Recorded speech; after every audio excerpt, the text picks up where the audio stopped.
Il y a 5 minutes, le père biélorusse a disparu au cours de cette nuit. Le nouveau président fait une entrée triomphale. Choc. Zelensky a mis Orban KO. Après une telle déroute, Minsk et Budapest lâchent Poutine en toute hâte. L'Ukraine a sorti son Joker. Les Russes sont mis en pièces. Cette méga-arme n'a laissé aucune chance à la Russie. Choc. Les joueurs ont reçu de nouvelles cartes. Les négociations n'ont jamais été ainsi. Les États-Unis et la Russie ont choqué. Réveil en Crimée, une telle déroute est inédite. Les forces ukrainiennes atteignent les frontières. C'est ce que le Kremlin craignait le plus. Le gouffre économique a atteint des proportions inédites. Les Russes tendent la main pour demander l'aumône. La guerre a tout dévoré. Tout cela dans notre émission Point d'enfer. Sensation, l'expulsion totale de la Russie de partout. Kiev fait irruption en Biélorussie. C'est officiel, Loukachenko a été berné, Tikhanovskaya devient présidente. Fin de la zone grise de la diplomatie. Orban est le prochain sur la liste. La défaite cuisante de la Hongrie en direct. Double coup dur pour Poutine. La bombe a explosé à Budapest. Zelensky a entamé un nettoyage féroce de Moscou. Le temps est-il venu où le dictateur ne peut plus assiéger la Biélorussie, la Hongrie et bien d'autres? La suite maintenant. L'Ukraine tente d'aider ses voisins qui sont sous l'influence de la Russie. Les rumeurs selon lesquelles les troupes ukrainiennes pourraient aider la Moldavie à désoccuper la Transnistrie se font de plus en plus insistantes. Ils maintiennent leur contingent, tout va bien pour eux là-bas. Cela peut représenter une menace plus grande pour nous. Et nous pouvons régler cette question si nous nous y attelons. La régler radicalement. Mais est-il nécessaire de le faire? C'est là que commencent les questions géopolitiques. Une enclave dont l'objectif est de déstabiliser aussi bien la République de Moldavie que l'Ukraine. Il est déjà clair que si la Russie ne parvient pas à remporter une victoire décisive dans la guerre d'usure contre l'Ukraine, les jours de la Transnistrie seront comptés. La République autoproclamée cessera d'exister et deviendra une région ordinaire de la Moldavie, et les forces russes sur ce sol étranger seront expulsées de Moldavie, tout comme elles ont été expulsées d'autres pays, où elles ont tenté de planter leurs racines sanglantes. Et bien que Poutine s'exprime publiquement avec mépris sur la Moldavie, les Russes tentent constamment de s'ingérer dans la politique et les élections du pays pour y placer leurs candidats et obtenir un accès total à la zone occupée de Transnistrie. La Moldavie est l'un des pays les plus pauvres d'Europe. Il y a peu de temps encore, c'était le pays le plus pauvre d'Europe. Aujourd'hui, l'Ukraine a pris cette place d'honneur. Pour nous, la présence de ce pays au sein de la CEI n'a pas de grande valeur.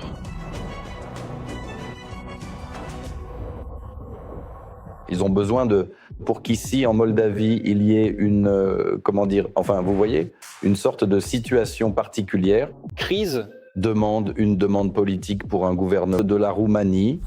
Un autre pays dont les Russes interfèrent déjà dans les élections est la Hongrie. Des conseillers politiques russes tentent de faire réélire l'actuel Premier ministre Orban. Ils bâtissent sa campagne et sa politique sur la haine envers l'Ukraine. Nous ne voulons pas que les Hongrois aillent mourir pour l'Ukraine. Nous ne voulons pas que nos agriculteurs soient ruinés. Nous ne voulons pas que l'Europe devienne leur repère de mafieux. Nous ne voulons pas que l'argent des Hongrois soit envoyé en Ukraine. L'Ukraine mène une politique ouvertement anti-hongroise et les Ukrainiens s'attendent à ce que Bruxelles et ses alliés hongrois fassent pression sur la Hongrie pour qu'elle s'aligne sur leurs intérêts. La Hongrie fournit 30 à 40% de l'électricité importée par l'Ukraine et le gouvernement peut y créer des problèmes. Les Ukrainiens feraient bien de s'en souvenir avant de décider s'ils doivent bombarder l'oléoduc Druzhba ou non. Qu'ils y réfléchissent donc à 2 fois. Le président Zelensky a déjà menacé Orban pour qu'il cesse ses nuisances, car elles coûtent des vies ukrainiennes. Orban, de son côté, a inventé une rumeur sur des menaces contre sa famille. Il nous tue et on devrait donner du pétrole à Orban parce que, le pauvre, il ne peut pas gagner ses élections sans ça. Espérons qu'une certaine personne au sein de l'Union européenne ne bloquera pas les 90 milliards ou la première tranche, et que les soldats ukrainiens auront enfin leurs armes, sinon nous donnerons l'adresse de cette personne à nos forces armées, à nos gars, qu'ils l'appellent et qu'ils discutent avec lui dans leur propre langage. Les Ukrainiens menacent déjà ma famille, mes enfants et mes petits-enfants. Tout le monde va bien, mais il y a des limites à ne pas franchir. En ce moment, ma famille se réunit. Je leur ai demandé de prendre cela au sérieux, mais de ne pas avoir peur. Même si ce n'est pas normal dans notre vie quotidienne, nous trouverons un moyen de nous adapter à cette situation. Apparemment, cela ne semble pas trop déranger Orban. Cela ne me dérange pas trop, ne serait-ce que parce que tous les coups sont permis en campagne électorale. Y compris, par exemple, déclarer officiellement un pays voisin ennemi, simplement sur la seule base du fait qu'il refuse de financer une guerre, contre lui-même. On peut espérer qu'une fois la campagne terminée, le Premier ministre hongrois sera bien plus prudent dans ses propos et qu'il cessera d'exiger de l'Ukraine qu'elle adhère à toutes ses visions politiques sur l'avenir, y compris ses conceptions sur les liens avec Moscou. Après le déploiement d'Oreshnik en Biélorussie et l'aide au guidage des drones Shahed sur l'Ukraine, le président Zelensky a menacé Loukachenko de conséquences pour son implication. Ce sont les fantasmes de Loukachenko de croire qu'on l'aidera s'il continue de s'impliquer dans cette guerre. De plus, nous n'en sommes plus à la première année de guerre. C'est désormais une guerre technologique. Nous n'utilisons pas nos drones contre la Biélorussie parce que nous ne sommes pas en guerre contre elle, je le souligne encore une fois. Nous ne sommes plus au début, donc nous n'avons pas à nous soucier des effectifs ou de nos soldats. Nous pouvons piloter beaucoup de choses depuis Kiev. Et donc je pense que, il doit quand même revenir à la raison, comme on dit en Ukraine, des cuverts, et ne pas s'impliquer dans la guerre. Après que le président ukrainien a imposé des sanctions contre Loukachenko et rencontré l'opposition biélorusse, le dictateur a frôlé l'hystérie.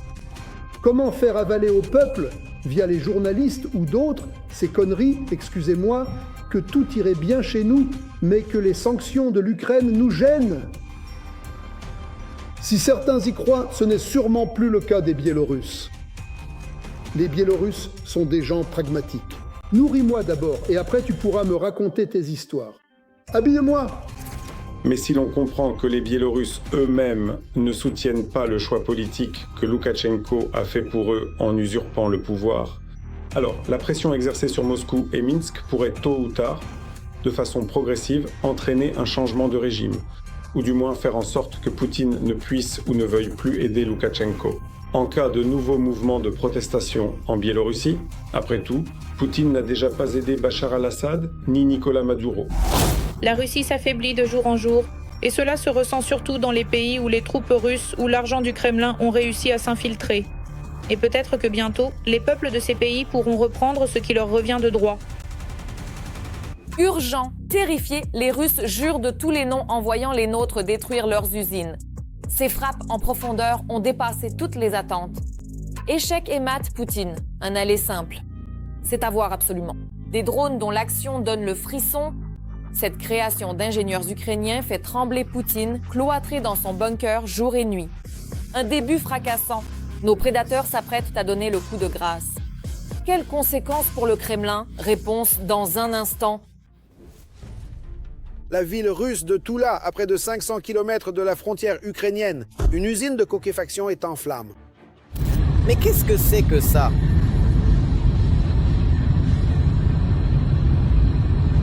Sur les réseaux, les locaux débattent. Attaque de drones ukrainiens ou panne technique. Pourtant, cette usine fournit métaux et ferroalliages aux industries de défense de la Fédération de Russie. Et voici une frappe confirmée des forces armées ukrainiennes sur un dépôt pétrolier dans la région de Krasnodar. Bref, voilà ce qu'il en est, à Afipski. Regardez, le dépôt pétrolier brûle, région de Krasnodar.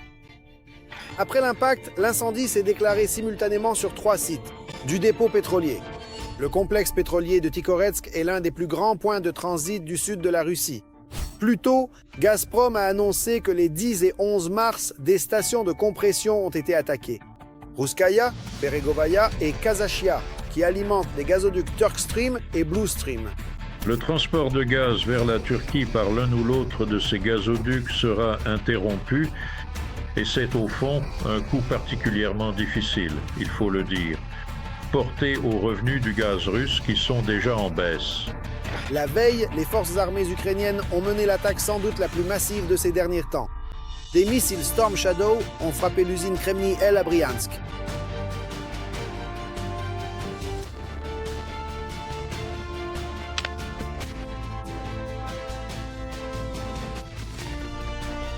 Kremny-L fabrique des composants pour les missiles Pantsir et Iskander. Selon les forces armées ukrainiennes, au moins 5 missiles ont atteint l'usine elle-même. C'était une attaque inédite contre l'industrie de défense russe, car les frappes étaient guidées en direct. C'est le premier cas connu où une frappe sur un site stratégique de la défense russe a été guidée en temps réel par drone. Les hauts fonctionnaires se posent alors la question fatidique, mais où est la défense antiaérienne russe? Où est notre DCA? D'abord, la DCA a été envoyée pour protéger Moscou, la résidence de Valdaï et Saint-Pétersbourg. Ce sont les sites prioritaires protégés par les systèmes de défense antiaérienne russes et bien sûr par le front. Pour tout le reste de l'immense Russie, la défense aérienne ne suffit pas. Les attaques ukrainiennes de missiles et de drones sont de plus en plus fréquentes et efficaces. En plus du manque de défense aérienne russe pour couvrir tous les sites stratégiques, l'Ukraine a considérablement augmenté sa production de drones. L'accent est mis sur les frappes en profondeur. Ces frappes visent le cœur du territoire de l'agresseur. Les drones FP1 et FP2 y participent activement, bénéficiant d'une modernisation constante et quasi instantanée. Dès maintenant, le FP2 frappe à 200 km et le FP1 jusqu'à 1000 km. Nous ferons en sorte que le FP1 puisse atteindre les 1000 km. C'est déjà fait, on a déjà intégré le réservoir dans l'aile et il transporte déjà par exemple 5 kg sur environ 1000 km. On est en train de le codifier et on va généraliser cette aile réservoir. Cette même aile réservoir permettra d'augmenter considérablement la puissance de la munition du FP2. La munition pèsera environ 158 kg. Actuellement, la société Firepoint produit 200 drones FP1 et FP2 par jour, et ce chiffre va continuer de croître. Comme le montre la tendance des derniers mois, l'Ukraine a repris l'initiative des attaques de missiles et de drones à l'agresseur. Et comme ces armes sont majoritairement de fabrication ukrainienne, Kyiv n'a pas besoin de demander de permission. Ainsi, les frappes en profondeur contre le complexe militaro-industriel russe ne feront qu'augmenter. La Crimée est prise au piège. Les troupes ukrainiennes ont transformé la péninsule en un véritable enfer, où la libération frappe à la porte. La voie est désormais libre. Les forces armées ukrainiennes font un pas de géant. La ligne de défense russe part littéralement en fumée en quelques heures seulement. Le front vacille, c'est l'heure du triomphe pour les nôtres. La victoire est plus proche que jamais. Les généraux russes plient bagages en toute hâte. La vengeance des nôtres ne les laissera pas partir sans un dernier adieu. Regardons.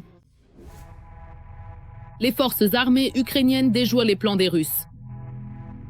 Viseur 400, niveau 30, 0. Goniomètre 45-24, charge réduite, feu à volonté. Tir. Les défenseurs ukrainiens ont frappé fort des cibles russes en Crimée temporairement occupées. 3 systèmes de défense anti-aérienne Pantsir S1 ont été visés simultanément.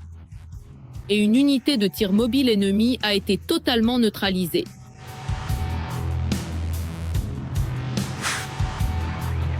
Près de Novo-Ozerne, un navire de débarquement rapide du projet BK-16, utilisé pour la défense côtière, a été mis hors de combat. L'aérodrome de Kirovské a aussi été touché avec la destruction de 4 stations de contrôle de drones Orion et de leur entrepôt. Et ce n'est pas tout. L'unité Middle Strike des forces spéciales a détruit 4 stations radar ennemies sur la péninsule par des frappes de précision. Un radar 5N84A au Borona 14, un radar Nebo-UM et 2 stations sous dôme radiotransparent à Eupatoria. Parallèlement, un élément du poste de commandement ennemi a été détruit à Zachativka, occupé dans la région de Donetsk. Des cibles stratégiques ont également été frappées dans la zone de l'aéroport de Donetsk. Les défenseurs ukrainiens ont ciblé l'infrastructure de préparation et de lancement des drones d'attaque Shahed. Pour détruire ces cibles avec précision, les forces ukrainiennes ont utilisé des missiles ATACMS et Scalp. Résultat, des entrepôts et des centres de préparation de drones ont été détruits. Un incendie massif et des détonations secondaires ont été signalés. Ils ont commencé à économiser, à essayer d'économiser de l'argent sur les ressources investies, les munitions d'ailleurs, et ainsi de suite. Et c'est important, cela montre leur état et leur capacité actuelle. De plus, des centres de contrôle de drones ont été frappés à Dibrova, région de Louhansk, et à Krouliakivka, région de Kharkiv. Simultanément, des positions d'artillerie ennemies à Tavilzanka, Voskresenka et Novopavlivka ont été neutralisées. Des frappes ont visé des zones de troupes à Novorioivka et Zaliznichne, région de Zaporijia, Torske à Donetsk et Sopich à Soumy. Dans le secteur de Zaporijia, les services de renseignement ukrainiens ont stoppé l'offensive ennemie. Depuis 3 mois, les forces spéciales tiennent la ligne et empêchent les occupants d'approcher du chef-lieu. Pendant cette période, les combattants de l'unité spéciale Timur ont éliminé plus de 300 occupants. 39 autres ont été faits prisonniers. Par des frappes précises de drones et d'artillerie, le renseignement militaire limite les capacités logistiques russes. Faute de ravitaillement, les occupants renoncent de plus en plus aux assauts dans ce secteur.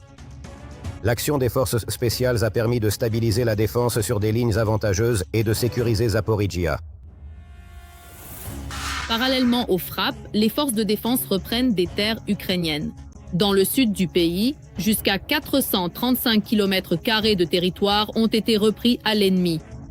Qu'est-ce qui a été accompli par nos forces armées dans le sud de notre pays? Au cours du dernier mois et demi, elles ont mené une série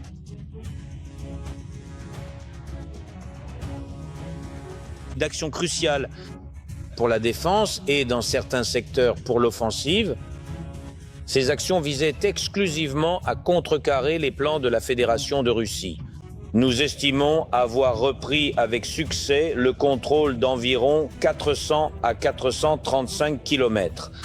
Selon le chef de l'État, les défenseurs ukrainiens ont tenu cet hiver toutes les lignes de défense clés et ont obtenu des résultats tangibles sur le front. Leurs pertes mensuelles sont plus élevées que leurs renforts. C'est un premier point. Et deuxièmement, le dernier mois de cette année, février.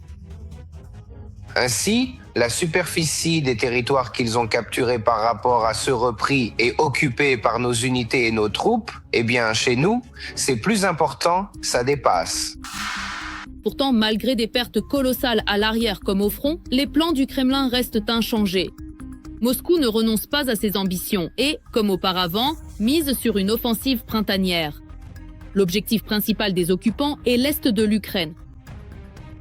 Les objectifs principaux sont l'est de notre pays, à savoir la capture des régions de Donetsk et de Louhansk. En principe, leurs plans n'ont pas changé. Il y a un report parce qu'ils sont incapables de le faire avec les moyens et les forces dont ils disposent aujourd'hui et en raison des actions de nos forces armées, de nos forces de défense. En plus de cela, la direction sud était aussi envisagée. Et pendant qu'à Moscou, on trace fébrilement de nouvelles lignes d'offensive sur les cartes, la réalité au front comme à l'arrière est tout autre. L'armée ukrainienne ne se contente pas de déjouer les plans de l'ennemi, elle reprend progressivement l'initiative en détruisant la logistique, en neutralisant la défense aérienne, en récupérant des territoires et en tenant des positions clés. En urgence, les négociations ont atteint un point d'ébullition. Les États-Unis et la Russie négocient en contournant l'Ukraine. Parallèlement, le sang des Américains est sur les mains des Russes. Trump a oublié ce coup bas. Kiev ramène brutalement Washington à la réalité. Virage serré, le cap a changé. Les États-Unis tapent du poing sur la table et acculent la Russie au mur. Les Américains auront-ils la force de forcer les Russes à baisser la tête? On en parle tout de suite. Des négociations secrètes entre Washington et Moscou ont eu lieu en Floride. Selon les rumeurs, l'Iran et l'Ukraine étaient les principaux sujets de discussion. Cependant, les deux parties n'ont pas souhaité s'exprimer sur les résultats ni sur l'ordre du jour de la rencontre. D'après les rapports, les parties ont discuté de plusieurs questions et ont convenu de rester en contact.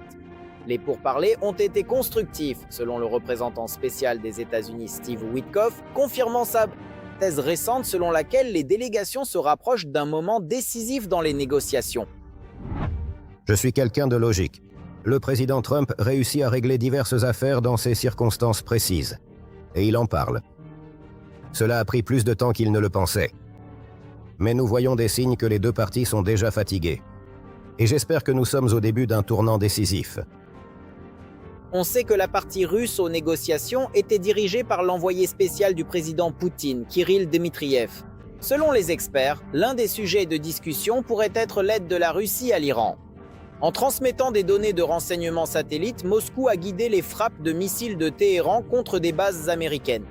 Et aux États-Unis, cette information a été perçue de manière extrêmement négative. Et j'aimerais vraiment qu'au Congrès, on ne se contente pas de parler, mais qu'on discute d'une question précise. Si des citoyens des États-Unis commencent à mourir sur des bases militaires dans la région, et si le rôle de la Russie est prouvé, alors ces négociations entre Witkoff et Dmitriev valent certainement la peine d'être poursuivies. C'est une question d'ordre intérieur. Vous comprenez, ce n'est pas à nous de le dire. Les experts n'excluent pas non plus que les négociations aient porté sur l'Ukraine. Avant la réunion tripartite des délégations de Kiev, Washington et Moscou, les États-Unis ont peut-être trouvé de nouveaux moyens de pression. Car vu la guerre au Moyen-Orient et les prochaines élections à la Chambre des représentants, la partie américaine veut réussir ces négociations. Trump le veut, et Trump le veut dans un avenir proche, car il a besoin de ce résultat et d'une victoire, comme un changement de régime en Iran, ce qui n'est pas simple, et la fin de la guerre, ou du moins un cessez-le-feu en Ukraine, c'est ce dont il a besoin avant les élections de mi-mandat. Les républicains pourraient perdre la majorité, et ils la perdront probablement au Parlement, ce qui, pour n'importe quel président, complique considérablement le travail. Parallèlement, une nouvelle réunion tripartite entre l'Ukraine, les États-Unis et la Russie a été confirmée. Selon le président Volodymyr Zelensky, elle aura lieu dès la semaine prochaine. Le chef de l'État a indiqué que les négociations devaient se tenir mardi ou mercredi en Turquie. Cependant, elles ont été reportées à l'initiative des Américains en raison de la guerre au Moyen-Orient. Le seul avantage de toutes ces pistes de négociation, il y en a en fait deux. Comme je l'ai dit au début, l'Ukraine montre qu'elle est prête à la diplomatie et qu'elle est prête à soutenir tous les efforts pour que la guerre de la Russie contre l'Ukraine s'arrête.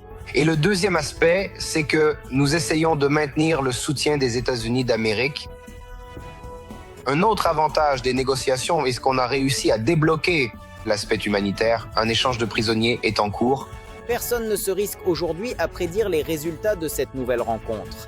Selon les analystes, beaucoup dépend du succès des opérations américano-israéliennes au Moyen-Orient pour parler à la Russie en position de force. En ce moment, l'économie russe sombre, le PIB chute, le budget craque de partout, les sanctions et la guerre déchirent les finances du Kremlin. Moscou perd le contrôle et ce n'est que le début. Poutine n'était pas prêt pour un tel effondrement, il ne pourra plus le cacher. Un chaos dont il sera difficile de se remettre. Plus de détails dans le reportage qui suit. En cette 4e année de guerre contre l'Ukraine, l'économie russe frôle la crise. Selon l'envoyé de l'UE, la Russie approche d'une crise financière comparable à celle de 1998. La Russie perd rapidement ses revenus pétroliers et gaziers qui constituaient une part cruciale du budget de l'État. L'an dernier, un déficit budgétaire majeur est apparu pour la première fois et en 26, cette tendance se poursuit. D'après David O'Sullivan, l'économie russe pourrait s'effondrer lentement d'abord, puis très brutalement. L'effet des sanctions n'est pas immédiat, mais en 4 ans, ces restrictions ont porté un coup dur à l'économie russe. La Russie fait déjà face à de graves problèmes de finances publiques, une forte inflation et des taux d'intérêt élevés. De plus, les banques accumulent des créances douteuses, prêtées à l'industrie pour financer l'économie de guerre. Pourtant, l'envoyé de l'UE admet que cette situation pré-critique n'a pas encore forcé le Kremlin à stopper la guerre. Aujourd'hui, la Russie de Poutine se trouve dans une situation très similaire où s'arrêter maintenant, stopper ce modèle économique et revenir à une économie de paix est très difficile, dangereux et destructeur pour les élites actuelles. C'est pourquoi je soupçonne que, pour assurer la survie de l'économie nationale et surtout face à l'aggravation de la crise financière actuelle, le régime en place va au contraire tenter d'accélérer la guerre pour distraire la population. Certains experts prévoient que la crise financière pourrait débuter dans les 6 à 12 prochains mois. O'Sullivan a toutefois souligné que les sanctions seules ne suffiraient pas. Pour finir la guerre, un soutien militaire et financier continu à l'Ukraine est également nécessaire. Des financiers russes ont alerté le Kremlin sur les risques de crise économique dès cet été. Le renseignement ukrainien a aussi déclaré qu'en 2026, la Russie pourrait subir de graves problèmes financiers. Récemment, le renseignement fédéral allemand a rapporté que la Russie cache ses pertes économiques réelles dues à la guerre.